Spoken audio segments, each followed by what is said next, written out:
What's going on, guys? Welcome back. Some commentary for you tonight, as promised. Do me a favor, like button, subscribe button, criticism in the comment section, Twitter, Shutdown Safety is my username. Wanted to react to the video from yesterday, give you guys my input.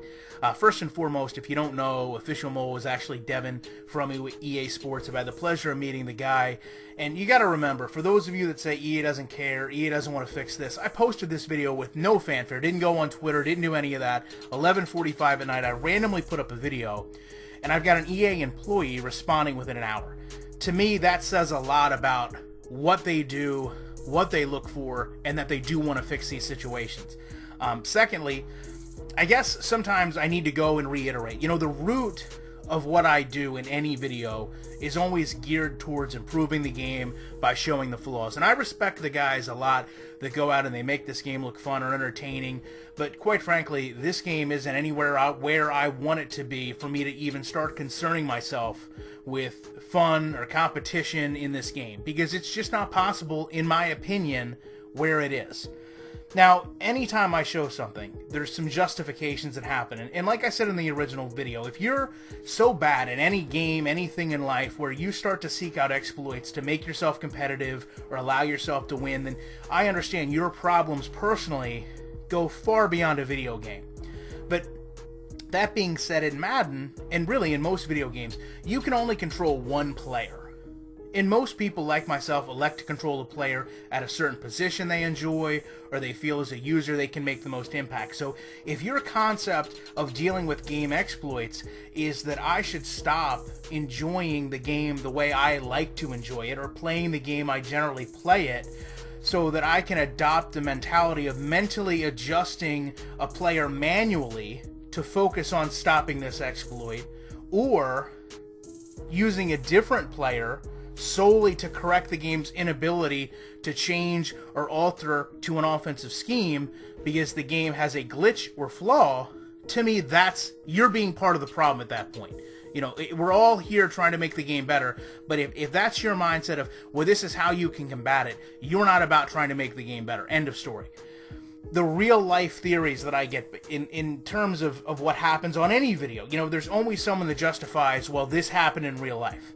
Well, sure, picks and rubs happen in real life, but in real NFL, with the current official situation, they review plays continually, before, after, during games.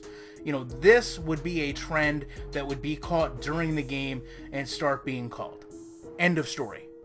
As far as Madden Ultimate Team and picking, oh, well, this is this player, this is that player, Peppers, Baldwin, doesn't matter, okay? The fact of the matter is, with Ultimate Team, we kind of forgive the ratings because we know they're subject to drastically change based on the version of the player that's being used. And also, as far as replays, you know, I have limited access with the online replays, so I can't go back and show each one.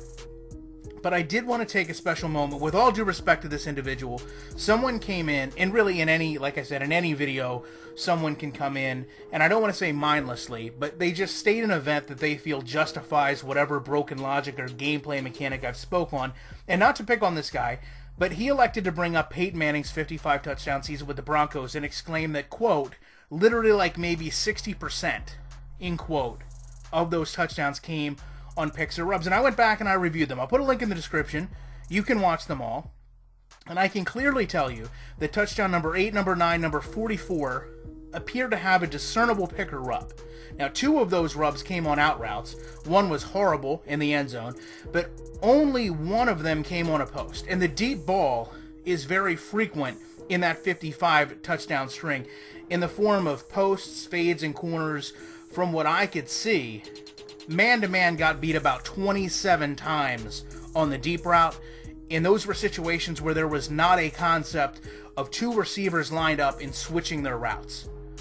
In fact, a lot of times you had screens and flats or shovel passes, which accounted for 8 of those touchdowns, which by nature aren't going to have really any pick or rub because they're really set up to block.